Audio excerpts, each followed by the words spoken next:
मेरा नाम डॉक्टर अनुभव मंडल है।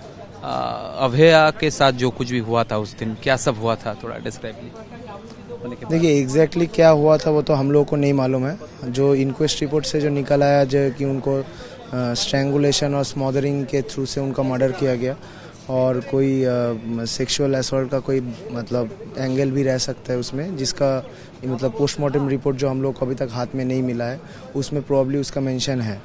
तो मतलब जो बच्चों के साथ कुछ छुपाया जा रहा है क्या, कुछ something will be hide like? देखिए मतलब हम लोगों से छुपाया जाए या ना जाए, पहले ही जो हुआ था कि मतलब उन दीदी का जो घर का लोग था उनको जब खबर भेजा गया, पहले बताया गया कि आपके मतलब बेटी का तबीयत खराब है, फिर बताया गया कि आपके दीदी ने सुसाइड किया है। तो ये जो मतलब और उसके बाद भी जब उनके मम्मी पापा आए उनको पहले 3 आवर्स तक बाहर रोका गया, उनको घुसने नहीं दिया। जब उन लोगों ने बार बार रिक्वेस्ट किया कि मेरे बेटी को देखने दीजिए, तब जाके 3 घंटा बाद उनको जाने दिया। और अल्टीमेटली जब शाम को पोस्टमार्टम हो गया, पोस्टमार्टम होने के बाद उनके मम्मी पापा को बिना कुछ बताई बॉडी लेके पुलिस चली गई और वहाँ पे क्रीमेशन कर दिया। तो और उसके भी 3 घंटे बाद रात के 11:30 जो आज सुप्रीम कोर्ट हियरिंग में ही बताया गया, उस टाइम पे इसका अननेचुरल डेथ केस का जो एफआईआर वो फाइल हुआ। आपने कभी जिंदगी में सुना था ऐसा कुछ हो सकता है आफ्टर इंक्वेस्ट, आफ्टर पोस्टमार्टम? देखिए हम लोगों का सेकेंड ईयर में फॉरेंसिक मेडिसिन एंड टॉक्सिकोलॉजी का सब्जेक्ट रहता है, वहाँ पे मतलब बेसिक और ये डॉक्टरी होने का भी मतलब कोई जगह मतलब होने का जरूरत नहीं है। जो साधारण इंसान है वो भी समझ सकता है कि आप एक एफआईआर आप जब देख रहे हैं कि एक बॉडी वो डेड बॉडी है, वहाँ पे अब अननेचुरल डेथ केस हो या कोई भी केस हो, वहाँ पे आपका फर्स्ट ऑफ ऑल काम है एफआईआर। हम लोग जब हमारे ट्रॉमा सेंटर में ड्यूटी करते हैं, हमारे इमरजेंसी में ड्यूटी करते हैं, बहुत सारे ब्रॉड डेड पेशेंट आते हैं, उन लोगों के लिए जो प्रोटोकॉल फॉलो करते हैं वो भी दीदी के लिए नहीं फॉलो किया गया। तो ये जो बार बार मतलब डायरेक्शन घुमा देने का, ये जो बार बार सब इंसिडेंट्स को मैनिपुलेट करने का, यहीं से क्लियर हो रहा है कि यहाँ पे कवर अप का जगह है। जो कुछ भी हो रहा है इस मेडिकल कॉलेज में, बोला बहुत ही सेंसिटिवली और बहुत डाउटफुल नेचर कुछ आ रहा है कि आरजी कर में ऐसा चल रहा था, बोल रहे हैं कि सोशल मीडिया पॉर्न वीडियो चल रहा था। ये इसमें कितनी सच्चाई है? ये सब हो रहा है क्या कुछ आरजी कर में? आप तो पढ़ रहे हो। देखिए एज ए स्टूडेंट मेरे पास ऐसा कोई इन्फॉर्मेशन नहीं है कि पॉर्न चल रहा है कि क्या चल रहा है। जो चल रहा है वो मैं आपको बता रहा हूँ। यहाँ पे इंटर्न्स हो, स्टूडेंट्स हो, उन लोगों को डर दिखाया जाता है कि आप लोग अगर एक स्पेसिफिक पॉलिटिकल पार्टी का सपोर्ट नहीं करेंगे, प्रिंसिपल का जो संदीप घोष जब थे प्रिंसिपल का सपोर्ट नहीं करेंगे तो आप लोगों को फेल करा दिया जाएगा, हॉस्टल से निकाला गया। मेरे को ही 2 बार हॉस्टल से निकाला। क्यों आपने क्या किया था? मैंने एक मेडिकल कॉलेज के एक रैली में पार्टिसिपेट किया था, जो मतलब कोई पॉलिटिकल पार्टी का रैली नहीं था, वो एक as a medical college rally निकला था। उसमें प्रिंसिपल ने कुछ लोगों को भेजा था कि देखने के लिए कौन कौन आरजी कर से वहाँ पे पार्टिसिपेट करने गया है, और वहाँ पे मेरे को मार्क आउट किया गया।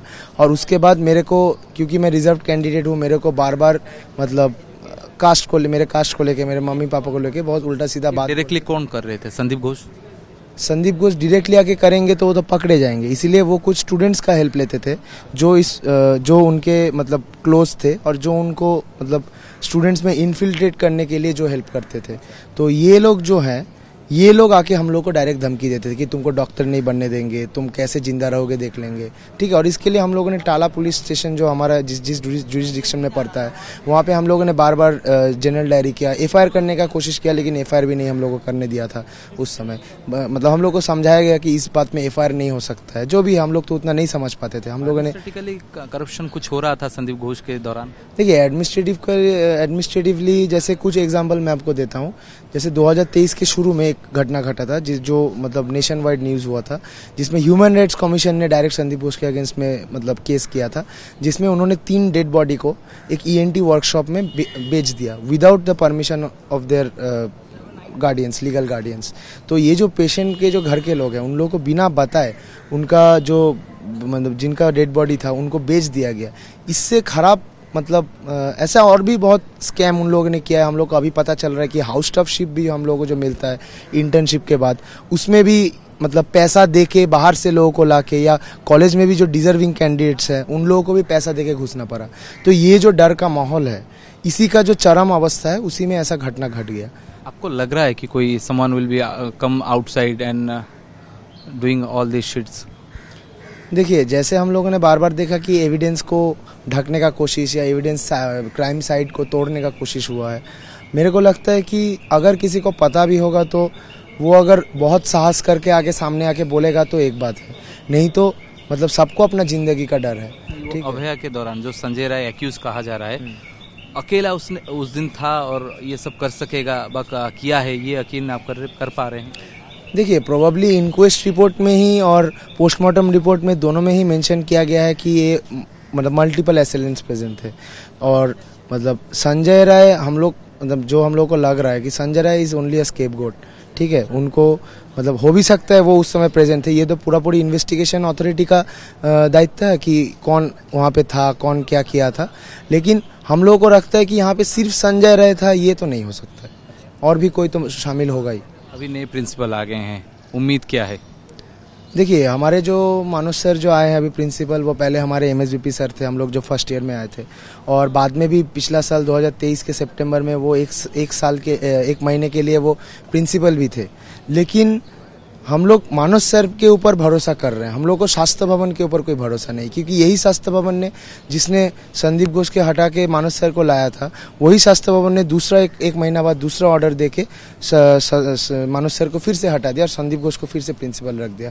और यही शास्त्र भवन ने फिर से, जब हम लोगों ने यहाँ पे देखा कि संदीप घोष ने रेजिग्नेशन दे दिया, उनको सीएनएमसी का प्रिंसिपल बना दिया। और अभी तो खबर आ रहा है कि उनको हाई कोर्ट ने जो लीव पे रखा है, उसके दौरान भी उनको ऑन स्पेशल ड्यूटी ऑफिसर का मतलब पोस्ट दिया जा रहा है। इतना फेवर क्यों कर रहे हैं ममता गवर्नमेंट संदीप घोष को? एक आदमी, एक प्रिंसिपल, उसको फेवर तो हम लोग नहीं कर रहे हैं, तो जो फेवर कर रहे हैं आप उन लोग को पीछे।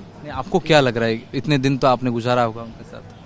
देखिए, बात तो मतलब अगर पॉलिटिकल बात में आ जाए तो बहुत सारा बात किया जा सकता है। ठीक है, तो मैं उसमें नहीं घुसना चाह रहा हूँ, क्योंकि हम लोगों का जो मूवमेंट था पहले से ही हम लोग का एक क्लियर मोटिव था कि इस मूवमेंट में ये जो घटना घटा है, इसमें कोई पॉलिटिकल कलर को नहीं आने देंगे, कोई पॉलिटिकल फ्लैग को नहीं आने देंगे। तो मैं इसमें कोई पॉलिटिकल कमेंट नहीं करूँगा। लेकिन मैं यही बोलना चाहूँगा कि मतलब जो प्रिंसिपल या जो आदमी एक पूरा मेडिकल कॉलेज, एक कोलकाता जैसे एक शहर का इतना बड़ा एक मेडिकल कॉलेज में आके प्रिंसिपल बैठा है, और उसके अगेंस्ट में बार बार स्कैम्स का, कॉन्स्पिरेसी का उनके अगेंस्ट में मतलब अभी बहुत सारा केस का जो अभियोग आ रहा है, उसके बाद भी उनको क्यों प्रोटेक्ट करना जा रहा है, हम लोग का ये क्वेश्चन है। अभी लास्ट डिमांड क्या रहेगा? अभी डिमांड तो फिलहाल हम लोग का जो मेन डिमांड था, जो हम लोग का जो दीदी के साथ जो घटना घटा उसका जो जस्टिस था, वही अभी हम लोग का मेन डिमांड है।